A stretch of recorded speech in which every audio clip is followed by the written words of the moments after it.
শপথ খেয়েছেন, ওয়াদার শব্দ ব্যবহার করেছেন।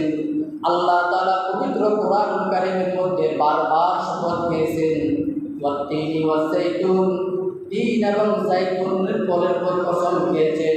আল্লাহ তাআলা বলেন ওয়াল আসর, সময়ের কসম খেয়েছেন, মহাকালের শপথ খেয়েছেন। কেন শপথ খেয়েছেন?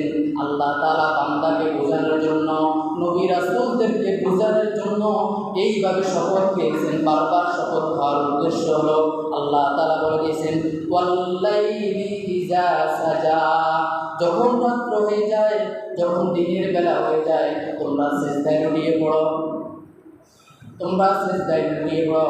হাদিসের মধ্যে এসেছে যে চন্দ্র, সূর্য, গ্রহ নক্ষত্র সব কিছু আল্লাহকে সিজদা করে। সূর্য যদি পূর্ব আকাশে উদিত হয়, পশ্চিম আকাশে যায়, পশ্চিম আকাশে গিয়ে এটা ডুবন্ত অবস্থা যায়, ওই অবস্থা গিয়ে আল্লাহর কুদরতি পায়ে গিয়ে সিজদায় পড়ে যায়। তাহলে বান্দা তুমি কেন সিজদা করো না? আল্লাহ তাআলা রাসূলকে বলে দিয়েছেন যে তুমিও সিজদা করো, তোমার উম্মতদেরকে বলে দাও ওয়াল্লাইলি ইযা সাজা।